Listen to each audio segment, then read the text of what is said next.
Chaska had learned to read danger the way other men read scripture.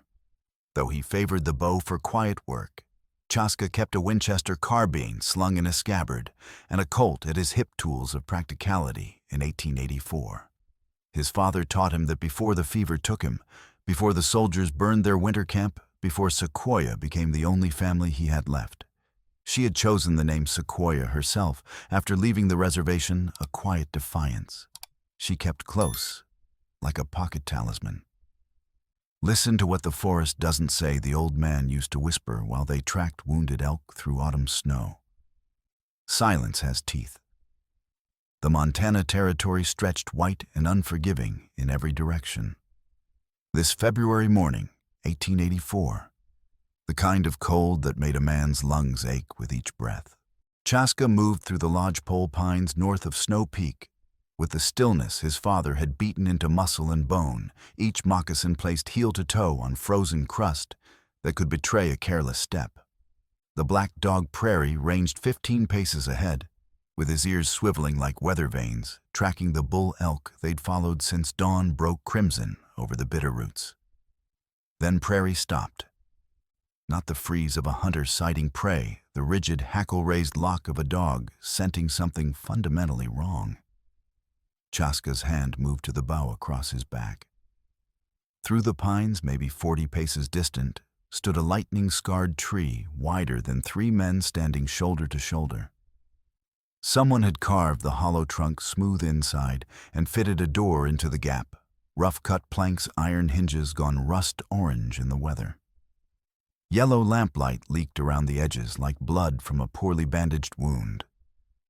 No trapper would waste lamp oil in full daylight.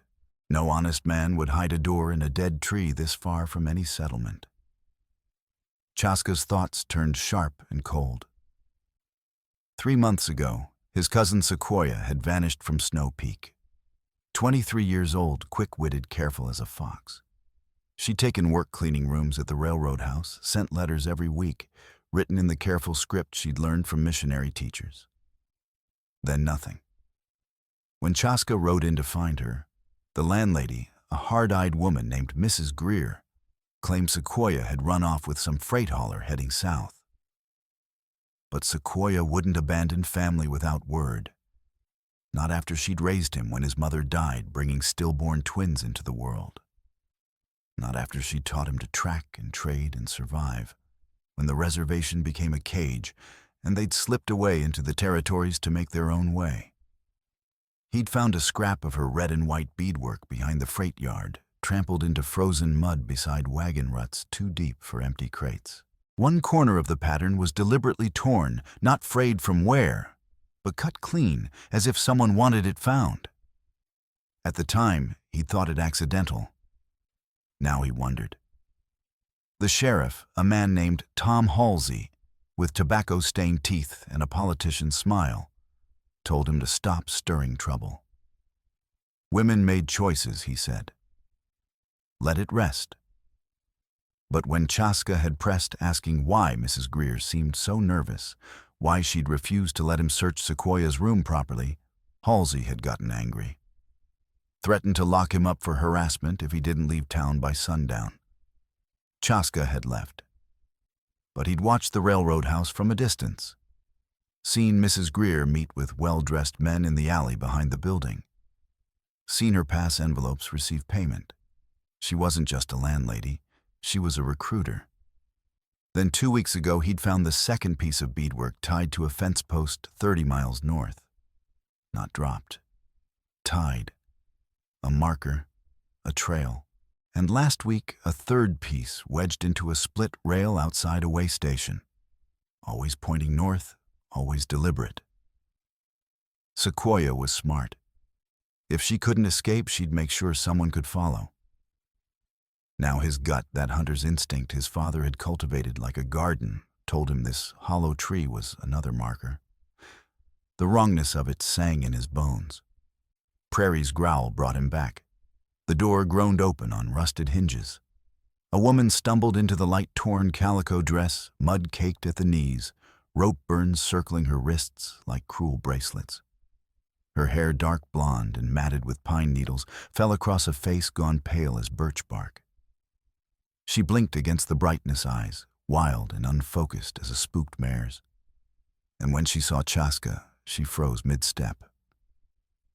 "Don't shut it," she whispered in English, thick with an accent he couldn't quite place, German, maybe Bavarian. "They'll hear." Inside the hollow tree came the scrape of wood on wood, heavy boots on packed earth, the reek of kerosene and unwashed bodies, and something else, fear sweat, sharp and acrid, rolled out on warmer air that had no business existing in this cold. Chaska lifted one hand palm out, fingers spread the universal gesture for silence. He stepped between her and the forest wall at her back. Prairie pressed against his left leg, hackles raised like porcupine quills down his spine. The woman swayed on her feet, arms wrapped around herself against the cold that was already turning her lips blue. Without speaking, without thinking, Chaska slipped the buffalo robe from his shoulders and draped it over her thin frame. The fur was thick, winter-cured, still warm from his body heat. When her fingers brushed his to clutch the edges closed, she drew a sharp breath, not from cold this time, but from something else. The steadiness in his dark eyes, maybe. The calm that held her upright when her knees wanted to fold like wet leather. For the first time, in what must have been days, someone was not hurting her. Someone was helping. Juliana, though he didn't know her name, yet felt something shift inside her chest. A crack in the ice that had formed around her heart since she'd woken bound and gagged in that wagon. This stranger with weathered copper skin and careful hands had just given her his warmth without asking anything in return. In Bavaria, men always asked for something. Who else is inside? His voice barely carried low and controlled. I don't know. 2 more, I think. Women. I heard. A man's voice cut through the trees, rough and close enough to make her flinch. Check that light. Something's wrong. Prairie's lips peeled back from teeth that could crack bone. Chaska selected an arrow from his quiver, by feel-alone fingers, knowing the split feather fletching without looking. The woman pressed herself against the scarred trunk eyes, huge with fresh terror that told him she'd learned what these men were capable of. The danger wasn't approaching. It was already here, breathing down their necks like a wolf pack closing on wounded prey. And somewhere in the back of Chaska's mind, a single thought crystallized like frost on glass sequoia, left me a trail for a reason. These men know where she is. Her name was Juliana Schmidt. She told him this in gasps and broken sentences as they crouched behind the hollow pine lamplight, doused with snow Chaska had scooped from a drift and hurled through the door. Her voice shook, but the words tumbled out fast, desperate to explain before the men returned with guns and rope and worse. She'd come from Bavaria 7 weeks ago. 22-year-old seamstress in Munich, sewing for wealthy women until her fingers cramped and her eyes burned by candlelight. She'd shared a boarding house room with 4 other girls and owned nothing but her needles, 2 dresses, and the shoes on her feet. Then a newspaper passed hand to hand through the workroom, an advertisement for the Mercury Falls matrimonial office. Respectable husbands in Montana Territory seeking wives. Land opportunity, a future that didn't involve going blind over embroidery by age 30. The Atlantic crossing had been rough, but bearable. The train from New York to Bismarck had shown her a country so vast, it made Bavaria look like a kitchen garden. The stage from Bismarck brought her to White River 8 days ago, the 6th of February, by the calendar she'd kept in her coat pocket. A thin man with a smile that never touched his pale eyes met her at the depot.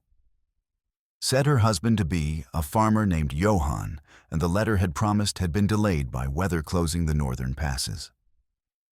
Offered her tea while she waited at a respectable boarding house he knew. The tea tasted of licorice and something bitter underneath. She woke in darkness, with her hands bound behind her back, the world rocking beneath her like a ship at sea.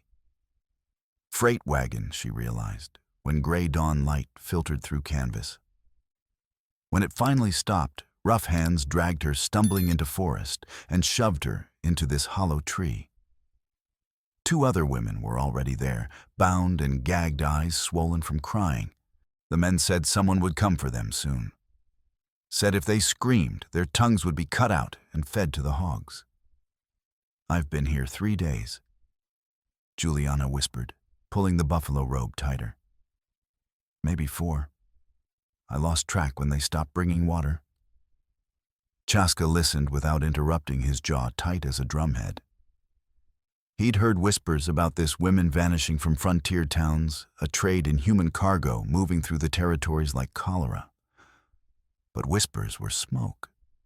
This was fire, and it was burning right in front of him. Last November, Sequoia had sent her final letter. He kept it folded in his shirt pocket, the paper soft from being read 100 times. "Weather's turning" means she'd written in her careful hand. "Mrs. Greer says she needs extra help for winter boarders. Good money, $2 a week plus meals. I'll visit for Christmas and bring you that tobacco you like." Christmas came and went. No visit, no letter, no word. When Chaska rode to Snow Peak in early January, Mrs. Greer answered the door with a tight smile that didn't reach her eyes. Said Sequoia had packed her trunk and left with a freight hauler named Bill something or other. Gone south, maybe east toward Miles City. Women did that, she said with a dismissive wave. Got restless, wanted adventure, found men willing to take them places.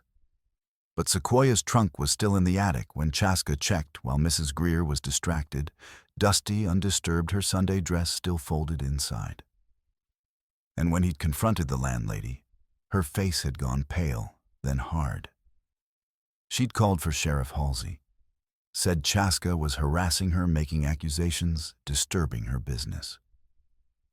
That's when Chaska realized Mrs. Greer wasn't just complicit. She was the gatekeeper. The railroad house wasn't just a boarding house, it was a sorting station. Women came through vulnerable and alone, and Mrs. Greer decided which ones would disappear. Behind the freight yard, he'd found those wagon tracks, boot prints, and that first scrap of beadwork ground into frozen mud. But the corner wasn't just torn, it was cut with a blade, the threads still sharp. Deliberate. Then 2 weeks ago, the second piece tied to a fence post. Last week, the third piece at the way station. Always pointing north, always deliberate. Sequoia was leaving him a trail, trusting he'd be smart enough to follow, patient enough to wait for the right moment. Prairie scratched at the door with his front paw. Inside the hollow pine, someone moaned, thin, broken, barely human. "There are others?" Chaska asked. Juliana nodded, her breath clouding white. 2 crates against the back wall, pine boards nailed shut. I saw them when they brought me in yesterday. One of them moved. The woman inside tried to speak, but they hit the crate with a rifle butt until she stopped. Chaska moved to the door and eased it open a hand's width. The interior was wider than it looked from outside, the hollow trunk, carved smooth over years' floor, packed hard as brick. A lantern hook hung from a nail, hammered into charred wood still smoking from the doused flame. 2 pine crates sat against the far wall lids, nailed shut with shining new nails. One crate trembled as he watched. He drew his knife, a blade his father had forged from a broken cavalry saber, the steel folded and hammered until it could shave hair, and wedged it under the nearest lid. The wood groaned like a living thing. Too loud. He stopped listening. Footsteps crunched in snow outside. 2 sets moving fast, branches snapping underfoot. "Doors open." A voice growled low and mean as a kick dog. Chaska motioned Juliana to stay flat against the trunk. He slipped outside, pressed his back to the bark, and waited. Prairie moved to his right side without a sound, understanding, without words, what was needed. 2 men pushed through the trees into the clearing. The first wore a flat-brimmed hat banded with snakeskin dried rattles, clicking softly as he advanced, the kind of decoration meant to intimidate. The second had an iron hook, strapped where his right hand should have been the metal dark, with old stains that might have been rust or might have been something worse. Both carried revolvers, Colt Peacemaker's standard issue for men who did rough work in rough places. Rattler, the hook-handed man, said, his voice raspy as sandpaper. You think she ran? Can't have gone far, Harry. Rattler was lean as a whip face, weathered to leather by sun and wind eyes, narrow and calculating. Not in this cold, not without boots. His gaze swept the clearing, lingering on details. Check inside. Chaska stepped out from behind the tree and drove an arrow into the fur collar of Rattler's coat. The shaft buried itself 2 inches deep, pinning collar to shoulder blade without breaking skin. A warning shot the kind his father used to make when discouraging claim jumpers. Rattler shouted and spun, clawing for his revolver. Chaska was already moving. He dropped his bow and tackled Rattler into a snowbank knee, driving hard into ribs. The Peacemaker tumbled away into white powder. Hook-hand Harry came at him from the side like a freight train, the iron hook slashing down in a vicious arc. Chaska rolled, but the hook caught his left forearm, tearing through buckskin's sleeve and opening a line of fire across muscle. Blood welled hot against cold air, steaming. He kicked upward, boot heel connecting solidly with Harry's knee. The joint buckled with a wet popping sound. Prairie lunged with a snarl that echoed through the trees like thunder. The dog's jaws, powerful enough to break a rabbit's spine, clamped onto Harry's left wrist. Harry screamed, shaking his arm violently, but Prairie held on with the stubbornness of his breed. Chaska scrambled to his feet, grabbed Rattler by the collar, and shoved him hard toward the tree line. His other hand found the bone whistle hanging from a leather cord at his neck, 2 sharp notes that sent Prairie into a controlled frenzy. The dog released Harry's wrist and went for Rattler's legs, snapping and snarling like a demon from a preacher's sermon. Call him off. Rattler backed away fast, one hand pressed to his bleeding shoulder where the arrow had finally worked loose. Go, Chaska said. His voice was flat empty of emotion, which somehow made it more frightening. Don't come back. Harry dragged Rattler upright, both men bleeding and limping. They stumbled into the pines, leaving a trail of crimson drops on white snow. At the tree line, Rattler turned back, face twisted with rage, and something else, humiliation maybe, or fear of what his employer would say. You're dead, Lakota, he spat. You and anyone helping you.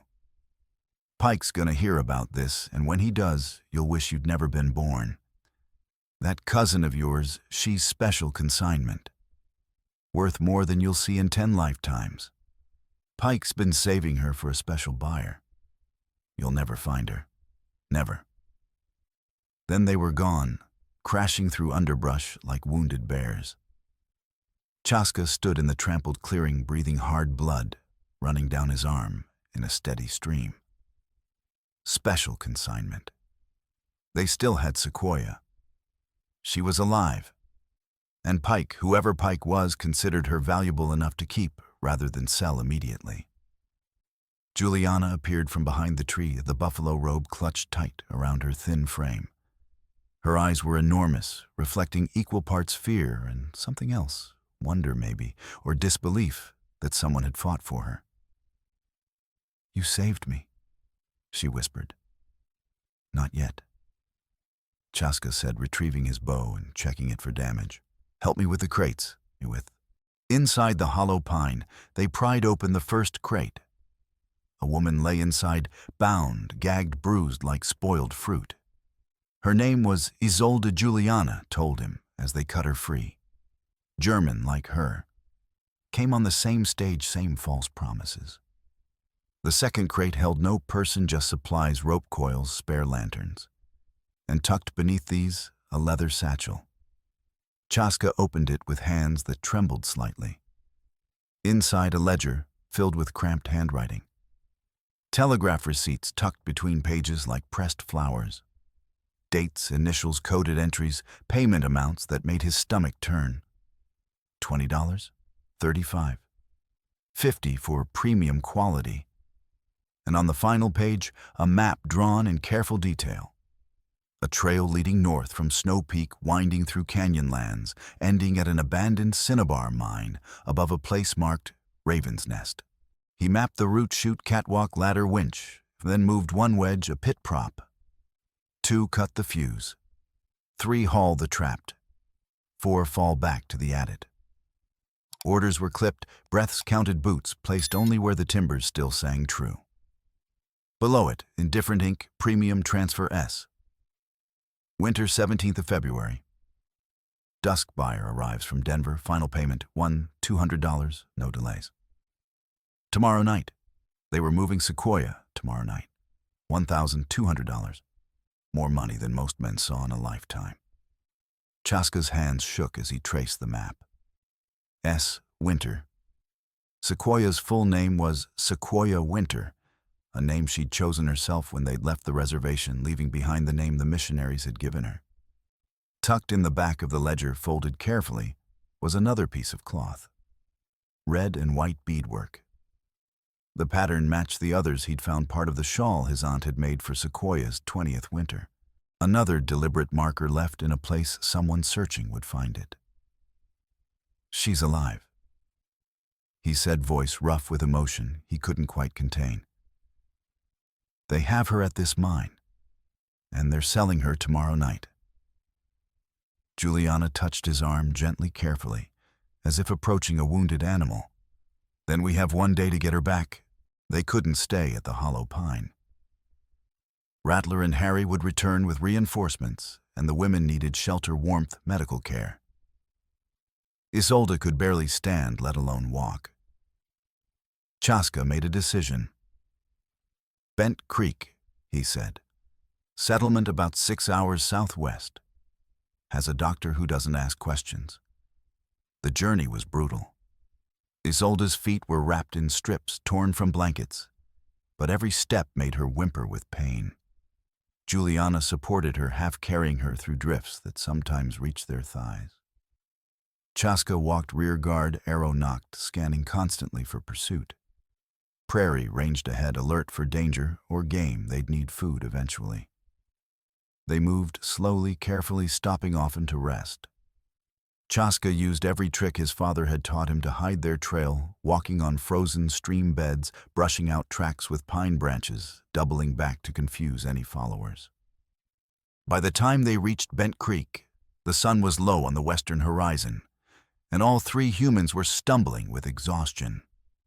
Bent Creek was smaller than Snow Peak, maybe 20 permanent structures clustered around a half-frozen stream that gave the place its name. Smoke rose from scattered chimneys.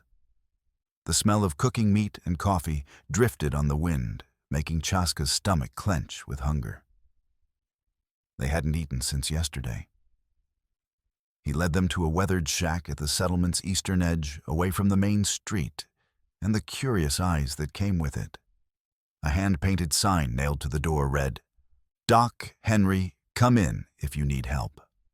The door opened before Chaska could knock. A gaunt man with frost in his gray beard looked out, sharp eyes, taking in their condition in one practiced sweep: Chaska's bloody arm and snow-wet clothes of the women's torn dresses and rope burns, Prairie's slight limp from where he'd hit the ground hard during the fight. Dr. Henry had been a battlefield surgeon during the war between the states. He knew desperation when he saw it. "Inside," he said simply, stepping aside. "Quickly." The shack was cramped but warm. A potbelly stove radiated blessed heat. A rope frame cot occupied one corner, a table covered in bandages, and brown bottles with handwritten labels occupied the other. A ladder led to a small loft stuffed with straw.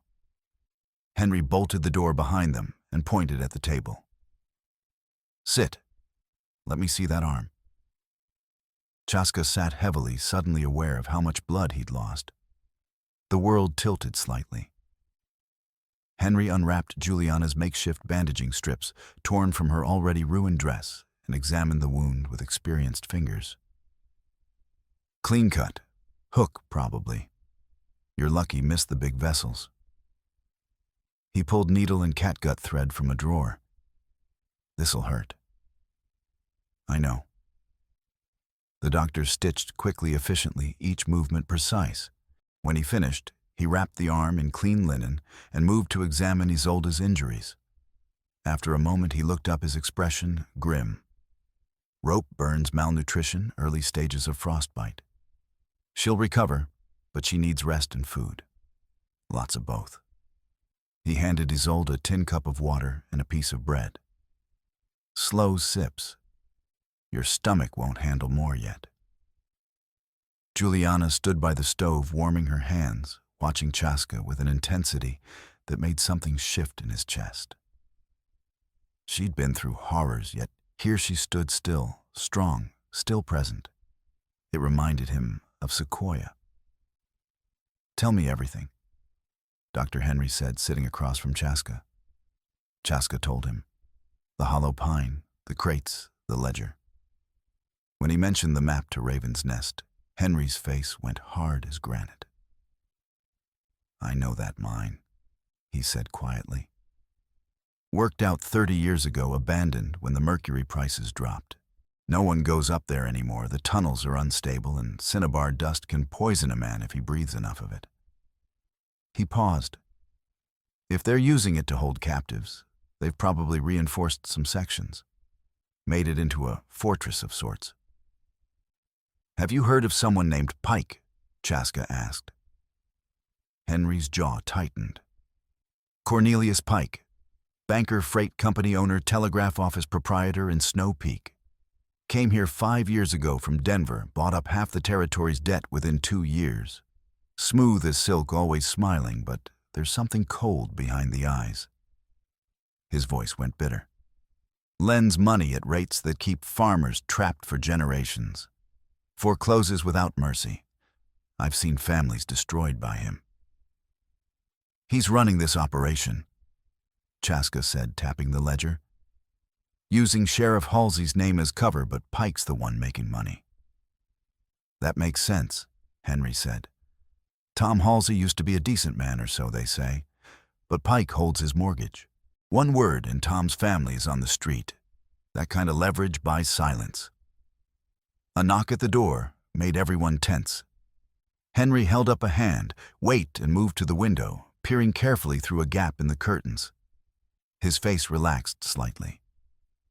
Kate, he said, unbolting the door.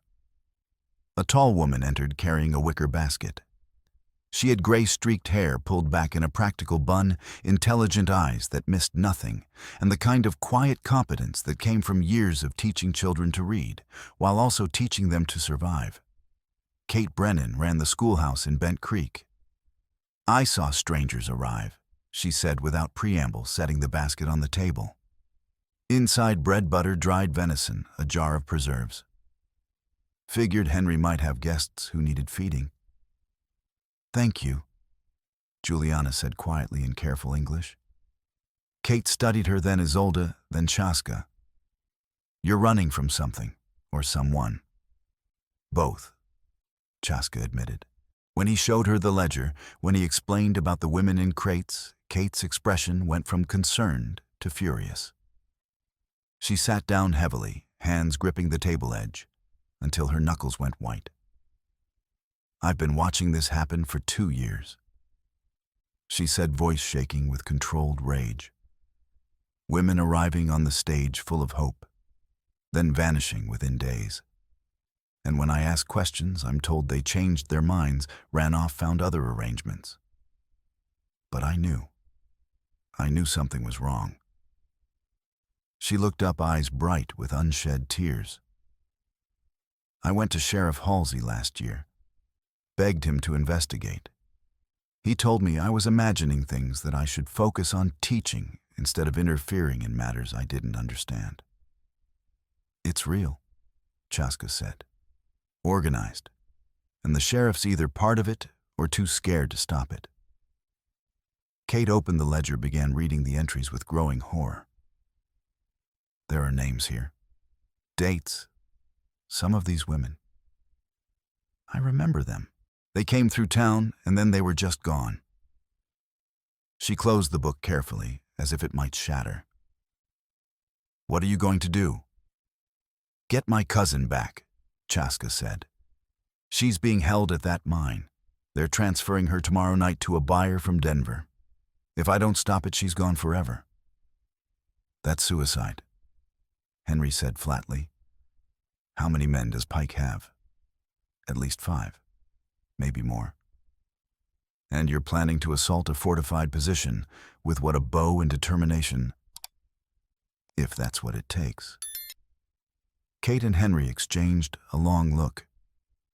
Something passed between them, years of shared frustration, shared helplessness at watching evil thrive because good people did nothing.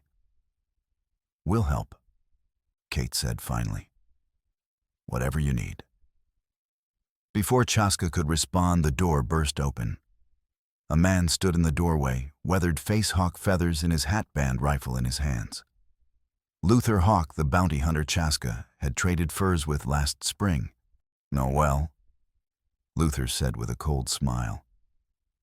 "Ain't this cozy? Sheriff Tom's paying good money for information on a Lakota hunter causing trouble. $50 to be precise. Figure that's you, Chaska." Prairie growled low in his throat. Chaska's hand moved toward his knife, but Luther raised the rifle slightly. "Don't. I'm fast and I don't miss." Kate stood slowly. "Luther, you don't want to do this. Why not $50 is $50? Times are hard." "Because Pike's using you," Kate said firmly. "Using all of us. Those women in the ledger, they're not criminals. They're victims. And if you help Pike, you're part of it." Luther's smile faltered. "What women?" Kate showed him the ledger, explained quickly, efficiently, what it documented. Luther's face went pale as he read the rifle, lowering slightly. "I traded goods with some of these families," he said quietly. "Met this one's husband in Miles City. He was looking for his wife, thought she'd run off. But she didn't run. She was taken." He looked at Chaska. "Your cousin's in here." "Yes. They're selling her tomorrow night." Luther was quiet for a long moment. Then he lowered the rifle completely and stepped inside, closing the door behind him. "All right, I'm in. But we're going to need more than just you and me to pull this off." "I'll spread the word," Kate said. "Quietly, among people I trust. If you can bring back proof, real undeniable proof, we'll have a crowd ready to act." "There's one more thing we need," Chaska said. "Access to Pike's telegraph. If we can send word to the territorial marshal in Helena before Pike intercepts it, we might get official help." "That's impossible," Henry said. "Pike owns the telegraph office in Snow Peak, has his own operators watching the wires." "Then we find one who'll help us," Juliana said. She'd been quiet until now, but her voice was steady. "Someone Pike's hurt. Someone who wants revenge." Kate's eyes lit up. "Pavel. Young man from Prague, works the night shift at the telegraph office. I've seen him, he's terrified of Pike. Jumps every time the banker walks in. I've always wondered if..." She stopped thinking. "It's worth trying." They spent the rest of the afternoon planning. Chaska would scout the mine's approaches tomorrow at dawn. Luther would gather supplies, ammunition rope, anything that might be useful in a fight. Kate would quietly contact trusted allies. And tomorrow night after sunset, they would send Juliana and Henry to the telegraph office in Snow Peak to find Pavel and send a message that might bring justice if they survived long enough to see it. As night fell, they settled in to rest.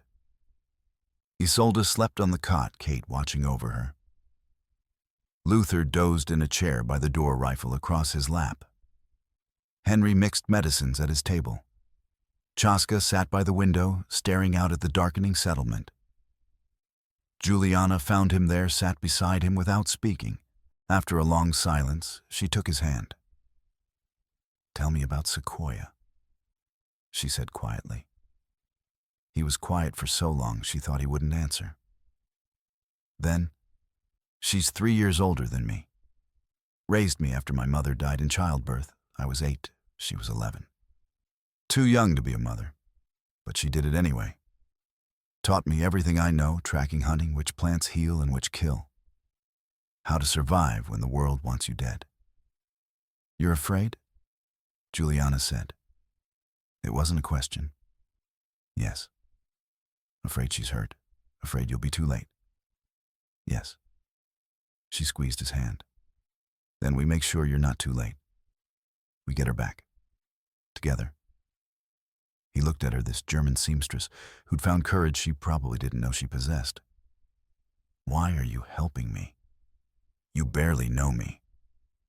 "Because you gave me your warmth when I had none," she said simply.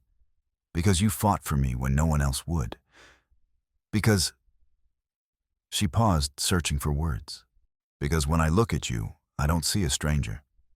I see someone who understands what it means to lose everything and keep going anyway." Something shifted in Chaska's chest, a crack in the wall he'd built after Sequoia vanished. He'd been alone so long, carrying this burden by himself. But Juliana was right. They were partners now, forged in survival, bound by choice. "When this is over," he said quietly, "remind me to thank you properly." She smiled slightly. "When this is over, you can teach me to track. So next time someone needs finding, I can help." "Deal." They sat together as darkness deepened outside hands, intertwined, drawing strength from each other, while somewhere to the north, in a poisoned mine shaft, Sequoia waited for rescue she had to believe was coming. Dawn came cold and clear. Chaska left before first light, taking Prairie and moving fast through country that grew wilder with each mile. Luther accompanied him part way, then split off to scout alternate routes and gather intelligence from trappers who worked this area. By mid-morning, Chaska reached the high ground overlooking Raven's Nest. The canyon was a knife cut through stone, steep-walled and narrow. The mine entrance gaped halfway up the north cliff face, accessible only by a treacherous switchback trail carved into living rock. Timber braces framed the opening, and even from a distance, Chaska could see they'd been recently reinforced. He spent hours watching, memorizing details. Guards at the trail's base, 2 men rotating shifts every few hours. Smoke rising from the mine entrance, indicating occupied space inside. A wagon trail leading down canyon toward lower country, where buyers could arrive without being seen from the settlements. As the sun began its descent, riders appeared. 5 men on horseback, plus a covered wagon. Chaska's pulse quickened. He recognized Rattler from here, his distinctive hat. And the well-dressed man on the finest horse that had to be Pike. They conferred at the trail's base, Pike gesturing, giving orders. 2 men stayed with the wagon. The others climbed toward the mine entrance. Chaska marked their movements, their positions, the way they moved, professional, experienced. These weren't simple thugs. They were Pike's best. He worked his way around to the canyon's far side, searching for alternate routes.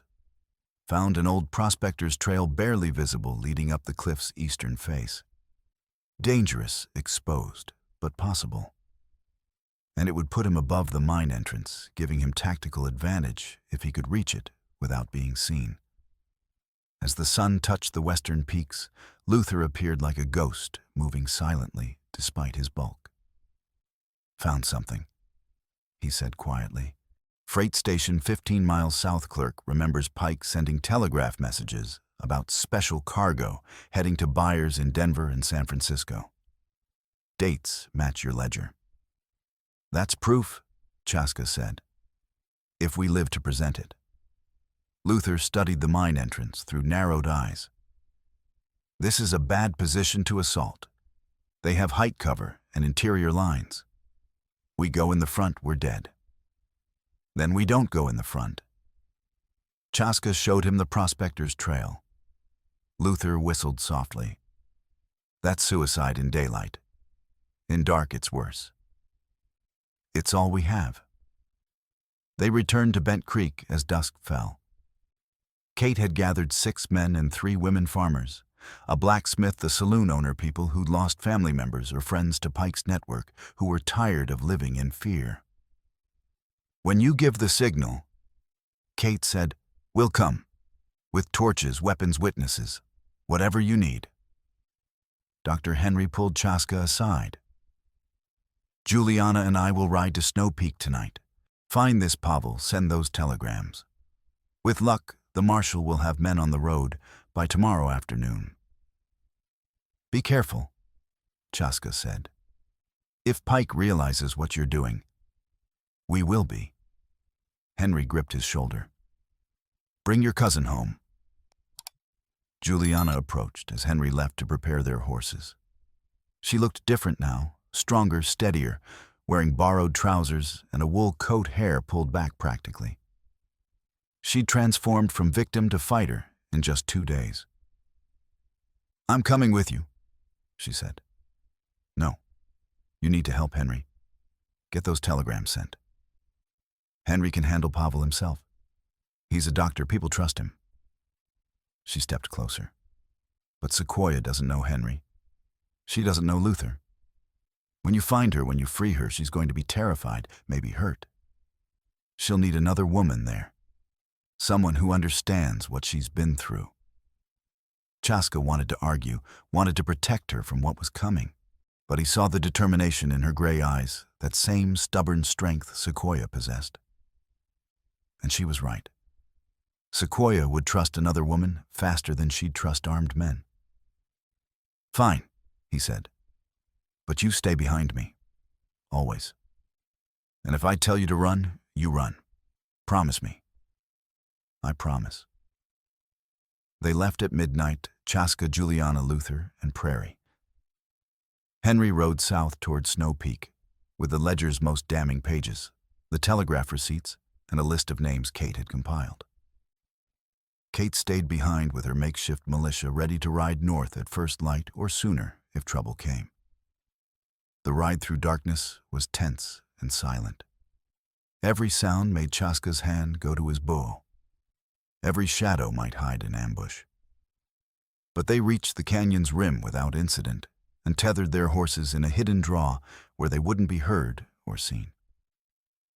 This is it, Luther said quietly, checking his rifle.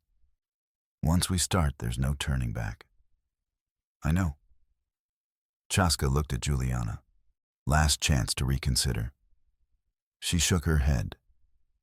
We go together. We end this. Tonight. They began the descent down the old prospector's trail, just as the moon rose full and bright and unforgiving. The prospector's trail was worse than Chaska remembered. Crumbling rock sheer drop sections where they had to move sideways with their backs pressed to the cliff face, trusting friction and prayer to keep them from falling. Juliana moved carefully, but without fear, following Chaska's exact footsteps. Luther brought up the rear, moving with surprising grace for a man his size. Prairie stayed close to Chaska, instinct keeping him balanced on the narrow path. It took an hour to descend. By the time they reached a ledge above the mine entrance, Chaska's wounded arm was throbbing, and his hands were scraped raw. But they were in position. Below, lamplight spilled from the mine entrance. Voices echoed up, men talking, laughing. The smell of coffee and tobacco drifted on cold air. The wagon sat at the trail's base, still guarded by 2 men who stamped their feet against the cold and complained quietly about being stuck outside while others got to sit by the fire. Chaska studied the mine entrance. One guard visible just inside, rifle across his lap. Probably more deeper in the tunnels. Pike would be inside. This was his operation, his prize, his $1,200 walking out the door tomorrow night. We need to get inside without alerting everyone, Chaska whispered. If they realize we're here, they'll barricade, and we'll never reach Sequoia. I can create a distraction, Luther offered. Start a fire near the wagon. Guards will investigate you slip inside during the chaos. Too obvious. Pike's smart, he'll smell a trap. Juliana touched Chaska's arm. What if we don't sneak? What if I walk in? What I'm one of them. One of the women Pike took. If I stumble up to the mine entrance, say I escaped from whoever bought me, that I need help. She met his eyes. They'll bring me inside. Pike will want to know how I got away where his buyer is. It'll cause confusion, draw everyone to one location. You can use that. It was a terrible plan. It was also the only plan that might work. If it goes wrong, Chaska said, you'll be inside with no way out. Then you'll have to make sure it doesn't go wrong. She tried to smile. Besides, I trust you. You haven't let me down yet. They worked out the details quickly. Luther would position himself to cover the trail's base, preventing reinforcements from coming up or anyone from escaping down. Chaska and Prairie would enter through a secondary ventilation shaft Luther had spotted earlier, narrow hidden, but it opened inside the mine complex. When Juliana created her distraction, Chaska would move. Give me 10 minutes, Juliana said. She looked at Chaska one more time, and something passed between them, trust deeper than words, a connection forged in survival. Then she was gone, scrambling down a safer section of trail toward the mine entrance. Chaska and Luther moved to their positions. The ventilation shaft was exactly where Luther remembered a narrow gap between two rock faces, partially hidden by scrub brush. Chaska slipped inside Prairie following, and found himself in a claustrophobic tunnel that sloped downward into darkness. He advanced by feel one hand on the rough stone wall bow across his back knife in his other hand. After what felt like an hour, but was probably only minutes, the tunnel opened into a wider space. Lamplight flickered somewhere ahead. Voices echoed strangely off stone walls, distorted, multiplied, impossible to count. Chaska crept forward until he could see into the main chamber. It was larger than he'd expected, a natural cavern expanded by miners' picks, supported by timber beams. Lanterns hung from iron hooks driven into the rock. Crates lined one wall, and in the center, chained to a heavy beam, sat Sequoia. Even in the dim light, even after 3 months, Chaska knew her instantly. She was thinner, her face gaunt, but her eyes dark and sharp as ever were alert. She wore a simple gray dress too thin for the cold, and her wrists were raw from shackles. But she sat upright, defiant, unbroken. Pike stood near her examining papers by lamplight. He wore his fine wool coat and that air of entitlement that came from believing money could buy anything, including human beings. Rattler and Harry were there, along with 3 other men Chaska didn't recognize. Tomorrow night, Pike was saying, his voice cultured and dismissive. She's Denver's problem. James Warwick pays top dollar for intelligent, spirited merchandise.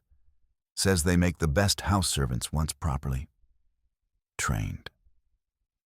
He smiled coldly. $1,200. Worth the 3 months I've invested keeping her alive. She's been trouble, Rattler complained, touching his bandaged shoulder. Tried to escape twice. Left those markers for anyone tracking her. Which is why I'm selling her out of territory, Pike replied smoothly. Too smart for her own good. But intelligence adds value, gentlemen.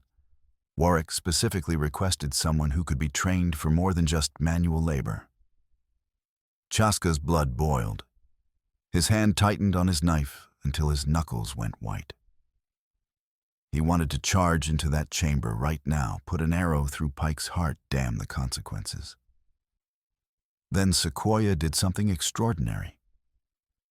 She looked directly at the ventilation tunnel where Chaska hid her eyes, found him in the darkness with uncanny precision, and gave the tiniest shake of her head. Not yet. She had a plan. Even here, even chained, she was thinking. A commotion, at the mine entrance. Voices raised in surprise. Chaska heard Juliana's voice high and frightened, speaking rapid German mixed with broken English. Please. Help. Escaped. So cold. Pike's head snapped up. What in blazes? It's one of the women from last week, Rattler said, moving toward the entrance. The German. She was supposed to be delivered to a buyer in White River. Then how is she here? Pike's voice went cold and dangerous. Bring her in, now. They dragged Juliana into the chamber. She played her part perfectly, stumbling, shivering eyes, wide with fear. But Chaska saw the calculation beneath the terror. She was watching counting men marking positions. Where's the buyer who purchased you? Pike demanded. Dead, Juliana gasped in heavily accented English. Wagon, accident. I ran, so cold. Saw your light. Pike studied her with narrowed eyes. Search the entrance. Make sure she's alone. 2 men left to search. That left Pike, Rattler, Harry, and 1 other in the chamber. Better odds. Sequoia caught Chaska's eye again. This time she flicked her gaze toward a lantern hanging near Pike, then to her chains, then back to Chaska. The message was clear: create chaos, free me, fight our way out. Chaska knocked an arrow, drew, held his breath. His father's voice echoed in memory. First shot must count. After that, move or die. He released. The arrow struck the lantern dead center. Glass shattered, kerosene sprayed in a glittering arc, and fire bloomed like a flower across Pike's fine wool coat. The banker screamed, staggering backward, beating at the flames. Chaska charged from the ventilation tunnel, Prairie at his heels. He fired again. This arrow took Rattler in the leg, dropped him screaming. Harry turned, raising his revolver, and Chaska's 3rd arrow caught him in the shoulder, spinning him around. Juliana moved. She'd palmed Dr. Henry's scalpel during their planning, and now she used it, slashing the ropes that bound her own wrists. They'd tied her loosely, thinking her helpless, and diving for Sequoia's chains. Keys! Juliana shouted. Where are the keys? Pike's belt. Sequoia answered, jerking her head toward the banker, who was still fighting the flames, cursing. Prairie hit the remaining guard like a black thunderbolt. The man went down under 60 pounds of fury. Chaska reached Pike, grabbed him by the collar, and slammed him against the timber support beam hard enough to rattle teeth. Keys, now! Pike's face was twisted with rage and pain, his coat still smoldering. You're dead, all of you. I have a dozen men. Chaska drove his knee into Pike's stomach. The banker doubled over, gasping. Chaska ripped the key ring from his belt and threw it to Juliana. She caught it, tried 3 keys before finding the right one.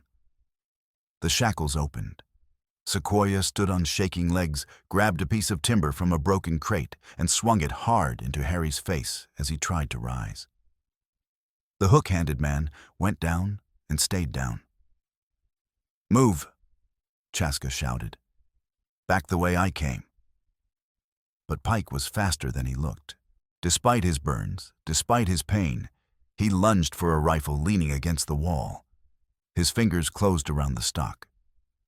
A gunshot cracked shockingly loud in the enclosed space. Pike jerked the rifle, falling from his hands. He looked down at the blood spreading across his expensive shirt, then up at Luther Hawk, who stood at the mine entrance with his rifle raised and smoking. Told you I don't miss, Luther said calmly. But the shot had alerted everyone. Footsteps echoed from deeper in the mine, more men coming fast. And from outside, shouts as the guards at the trail's base realized something was wrong. We're trapped, Sequoia said, breathing hard. They'll bottle us up here. No, Pike said, slumping against the timber beam, his face going gray. No, you don't understand. I rigged this place. Insurance policy.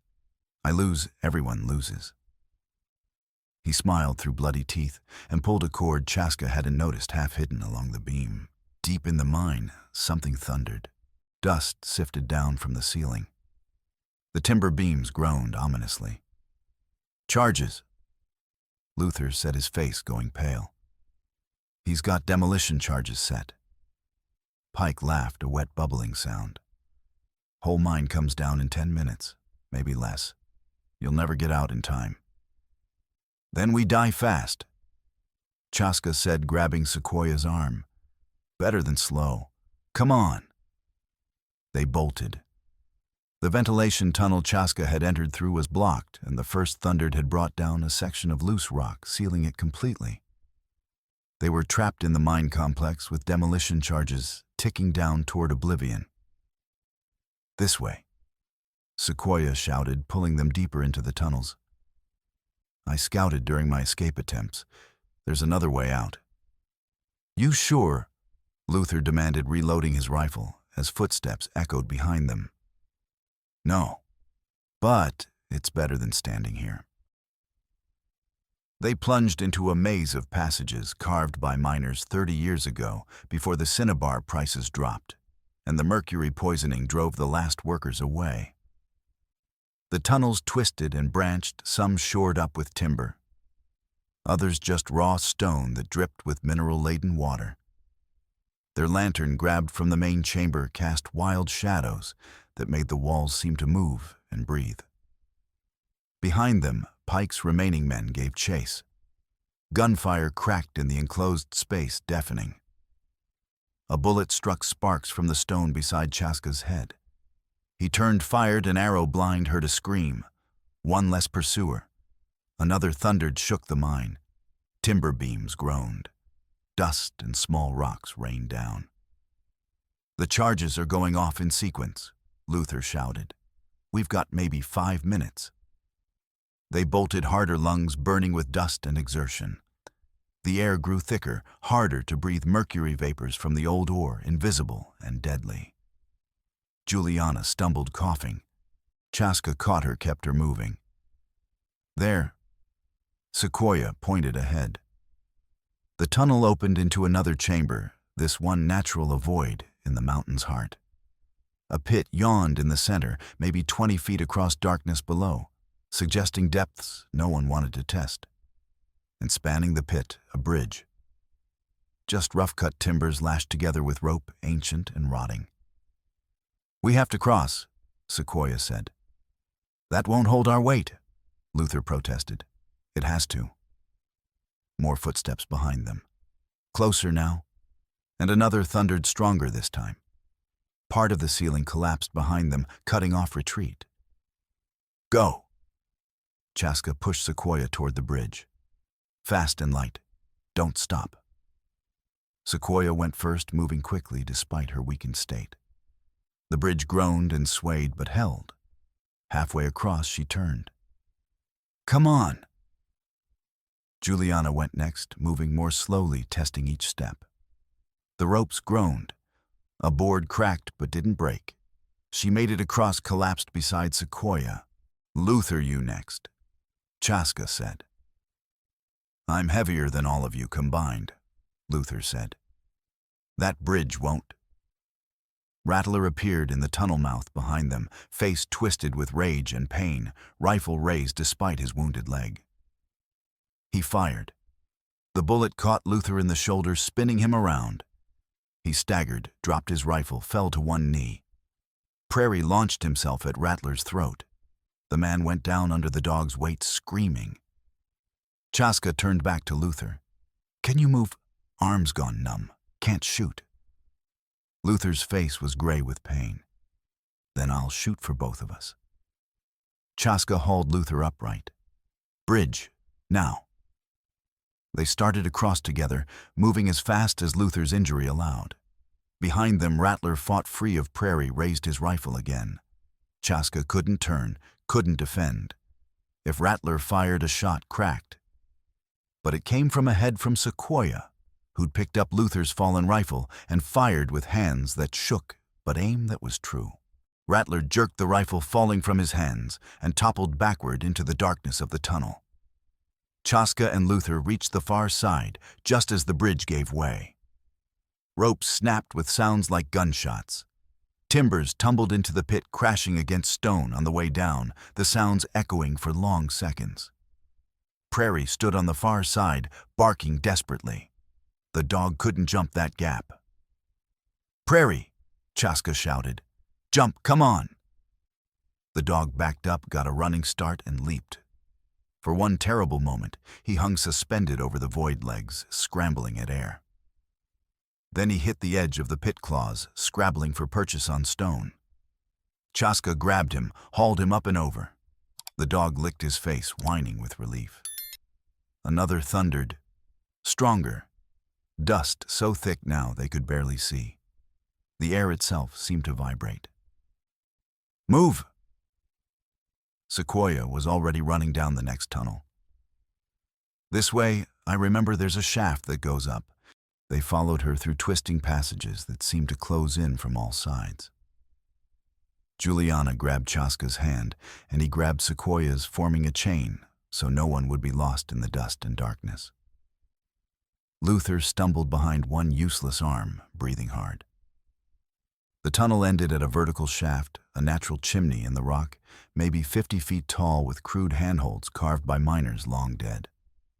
Pale moonlight filtered down from above. Freedom. "Climb." Sequoia started up without hesitation. Her hands found holds, her feet pushed against stone. Chaska watched her ascend years of climbing trees and cliffs, coming back despite 3 months of captivity. "Juliana, you next." "What about Luther? He can't climb with one arm." "I'll help him. Go." Juliana climbed. She was slower than Sequoia, less experienced, but determination carried her upward. Chaska turned to Luther. "Wrap your good arm around my shoulders. I'll climb for both of us." "Son, that's..." "Now." Luther wrapped his arm around Chaska's neck. The weight was immense. Chaska grabbed the first handhold, pulled. His wounded arm screamed in protest. He ignored it, grabbed the next hold, pulled. One foot up, then the other. Again. Again. The mountain shook. The biggest explosion yet somewhere deep below. The shaft trembled. Handholds crumbled. For one terrible moment, Chaska's grip slipped. They started to fall. A hand grabbed his wrist. Sequoia hanging down from the top, braced by Juliana. "I've got you, don't let go." Together, they hauled Chaska and Luther up the last 10 feet. They tumbled out onto open ground, gasping just as the shaft collapsed behind them in a roar of falling rock. They lay on cold stone under moonlight, coughing dust, bleeding, exhausted. But alive. Prairie shook himself, sending up a cloud of dust, and barked once triumphant. Then Sequoia laughed. It started as a chuckle turned into full-throated laughter that echoed across the canyon. Juliana joined her, and even Luther managed a pained chuckle. "We made it," Sequoia said, sitting up and looking at Chaska with eyes that shone in the moonlight. "You crazy bastard. You actually came for me." "Always," Chaska said. "I'll always come for you." They embraced a fierce hug that spoke of 3 months of fear and hope and desperate prayer. When they pulled apart, Sequoia saw Juliana watching and extended her hand. "Thank you," Sequoia said, "for helping him, for being brave when you had every reason to run." "I couldn't leave him," Juliana said simply. "Any more than he could leave you?" Sequoia studied her for a moment, seeing something in Juliana's eyes and the way she looked at Chaska. She smiled. "Good. He's been alone too long. Needs someone to keep him out of trouble." "I'm standing right here," Chaska protested. "We know," both women said in unison, then laughed again. But the laughter died as figures appeared around the canyon rim, men with rifles and torches. For one terrible moment, Chaska thought Pike's reinforcements had found them. Then Kate's voice rang out, "Don't shoot, those are our people." The school teacher appeared leading a dozen armed citizens from Bent Creek. Behind them came Dr. Henry, his horse lathered with hard riding. And behind Henry Sheriff Tom Halsey, looking sick but determined. "The telegrams went out," Henry announced. "The marshal's on his way with deputies. Should be here by dawn." He looked at the mine entrance, now just a pile of rubble. "What happened?" "Pike rigged it to collapse," Luther said, wincing as Henry examined his shoulder. "Couldn't stand the thought of losing." "Is he dead?" Kate asked. "Yes," Chaska said simply, "along with most of his men." Tom Halsey stepped forward and every gun turned toward him. He raised his hands. "I'm not here to fight. I'm here to confess, to tell everything I know. About Pike, about Mrs. Greer, about all of it." His voice broke. "I should have stopped it years ago. But I was a coward. And women suffered because of my cowardice." "You're right," Sequoia said coldly. "You were a coward, and you'll answer for it. But not tonight. Tonight, we celebrate being alive." They made camp in the canyon while waiting for the marshal. Kate's people had brought supplies, food blankets, medical supplies.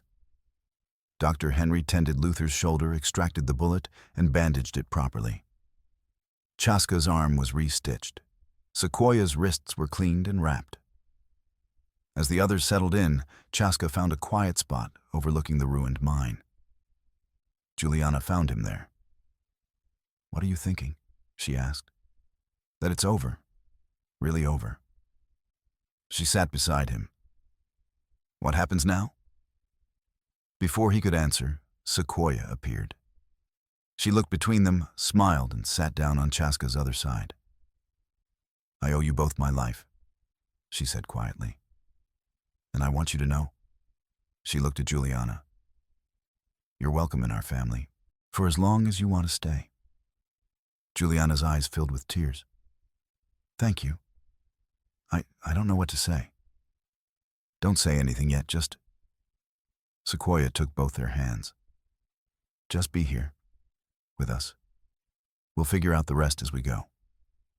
They sat together as the moon set, and the sky began to pale in the east, three survivors watching dawn break over a world that suddenly held more hope than it had in a very long time. The territorial marshal arrived at mid-morning with 6 deputies. Marshal Clayton was a hard-eyed man who'd seen too much evil in his career, but even he looked shaken as he read Dr. Henry's ledgers and heard the testimonies. "Pike's banking house will be seized," Clayton announced. "Assets liquidated.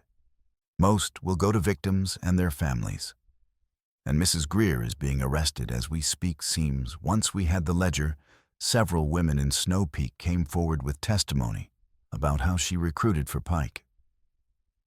Tom Halsey stood before the marshal, hat in hand. "I'm ready to face charges." "You'll face them," Clayton agreed. "Conspiracy, corruption, obstruction of justice. But..." He paused. "The fact that you came forward, that you're cooperating, will count for something. You won't hang, but you'll never wear a badge again." Tom nodded, tears running down his weathered face. "That's more than I deserve." Over the next several days, as the legal machinery ground forward, the scope of Pike's network became clear. 23 women had passed through his system in 2 years. With the ledger and Pavel's testimony, investigators tracked down 13 of them, some in mining camps, others in remote homesteads where they'd been sold as unpaid labor. All were brought back, given medical care, shelter, and the choice to return home or start new lives with real support. The remaining 10 were never found, either dead or moved too far beyond reach. Each name was a weight Chaska carried, but Sequoia reminded him, "You can't save everyone, but you saved me, and that matters." Luther Hawk recovered from his shoulder wound and used the reward money from the territorial government to buy a small ranch near Bent Creek. "Tired of hunting men," he said. Gonna try hunting peace for a while. Kate's schoolhouse expanded to accommodate the rescued women who chose to stay. Some, like Isolde, found work in the growing settlement. Others, like Juliana, chose to stay simply because Bent Creek had become home. Dr. Henry's practice thrived. He treated everyone who came to him, never refusing care regardless of ability to pay. The community supported him in return, and his shack became a true clinic, expanded with volunteer labor and donated materials. Pavel testified at every trial, his voice growing stronger each time. Afterward, he took legitimate work at a new telegraph office in Bent Creek, finally free of fear. He and Kate became friends, her steady presence helping him heal from trauma. Through it all, Chaska and Juliana grew closer. The bond forged in survival deepened into something more, trust becoming affection, affection becoming love. It was earned love, tested love, the kind that doesn't come easy, but lasts forever. Sequoia watched them with approval, seeing in Juliana the strength and kindness her cousin deserved. And she saw in Chaska a lightness that had been missing since their mother died, a joy that came from no longer being alone. Spring came early that year, melting the high country snow in sheets that turned every creek into a roaring torrent. On a morning in late March, when the prairie grass was just beginning to show green and the rivers ran loud with snowmelt, Chaska found Juliana and Sequoia standing outside Kate's schoolhouse watching children play. "What are you two plotting?" he asked. "The future," Sequoia said. She looked healthier now, the gauntness gone from her face, strength returned to her limbs. "I've been talking to Kate. She needs help running this place. Teaching, protecting, giving women skills so they're never dependent on men like Pike again." "You're staying?" Chaska asked. "We're staying," Sequoia corrected, gesturing to include all three of them. "If that's what you want." Chaska looked at Juliana. "Is it?" "Yes," she said without hesitation. "I came here looking for one kind of future and found something completely different. Better, harder, more real." She took his hand. "I want to build it with you." Sequoia smiled. "Good.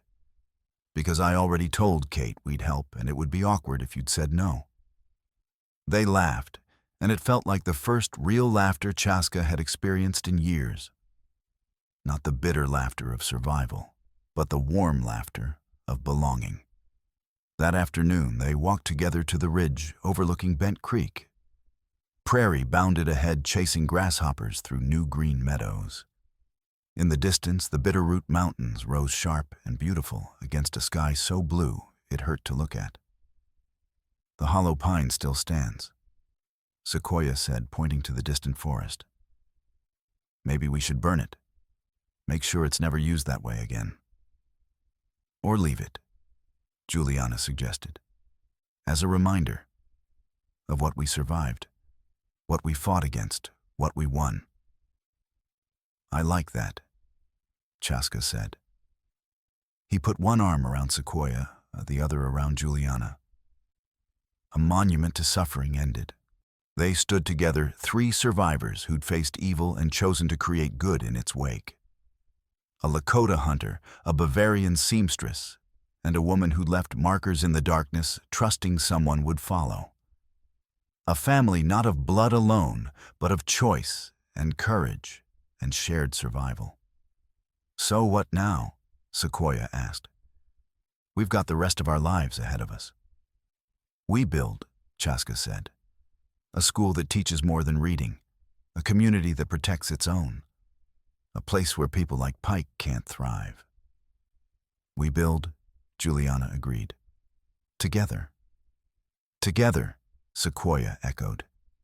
In the weeks that followed, they did exactly that. The school expanded. Sequoia and Kate taught reading, writing, and arithmetic, but also self-reliance, critical thinking, and the importance of questioning authority.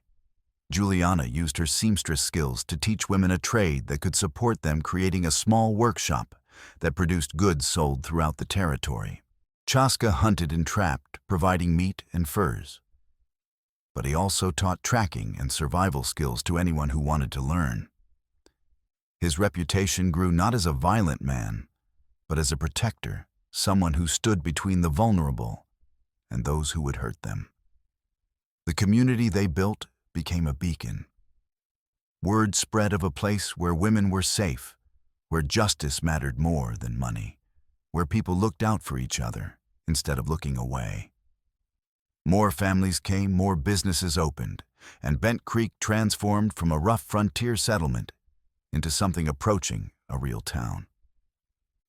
On a warm evening in June, Chaska and Juliana sat on the porch of the cabin they'd built, small but solid, with room to grow. Inside, Sequoia was reading to some of Kate's students, her voice carrying through the open window. "Do you ever think about Bavaria?" Chaska asked. "Your old life." "Sometimes," Juliana admitted. "But I don't miss it. That woman who sewed in Munich, she was half asleep, just going through the motions. Here I'm awake, alive. Every day matters." "I'm glad you stayed." She smiled and took his hand. "Where else would I go? You're here. Sequoia's here. This is home." A rider approached Luther Hawk, recovered now, bringing news from Snow Peak. The last of Pike's accomplices had been sentenced. Mrs. Greer would spend 20 years in territorial prison. The trafficking network was completely dismantled. Justice, rough but real, had been served. "It's over," Luther said. "Truly over." They celebrated that night, the whole community gathering at Kate's schoolhouse for food, music, and stories. Sequoia told the children about leaving markers in the darkness. Juliana talked about finding courage she didn't know she possessed. Chaska spoke quietly about his father's teachings about listening to what the forest doesn't say. And through it all, there was laughter and hope, and the sense that they'd built something worth protecting, something worth fighting for if danger ever came again. As the celebration wound down and people drifted toward their homes, Sequoia pulled Chaska aside. "Thank you," she said quietly, "for never giving up, for following the trail I left, for bringing her—" She nodded toward Juliana, "into our family." "You're the one who made it possible," Chaska replied. "Those markers saved your life." "We saved each other," Sequoia corrected. "That's what family does." She hugged him, then went to say goodnight to the children still lingering at the schoolhouse. Chaska found Juliana waiting by their cabin. Prairie lay on the porch head, on his paws, content. The stars wheeled overhead in their ancient patterns. Somewhere a coyote called, and another answered. "Ready for tomorrow?" Juliana asked. "What's tomorrow?" "Whatever we make it." She took his hand. "That's the beauty of it, isn't it? The future's not written. We write it ourselves." He pulled her close, and they stood together, looking out at the settlement they'd helped build, the community they'd helped heal, the life they'd carved from danger and darkness. The hollow pine stood empty in the distant forest, a memorial to suffering ended. The mine at Raven's Nest was collapsed, sealed forever. Pike and his network were broken beyond repair. But here in Bent Creek, something new was growing. A school that taught not just reading, but resilience. A community that had faced darkness and chosen light. A family built not on blood alone, but on choice and courage, and the unshakable bond of people who'd survived together. Chaska kissed Juliana's forehead, felt her arms tighten around him, and knew with absolute certainty that he was exactly where he was meant to be. The past was done. The present was hard, but honest. And the future was theirs to make. Together.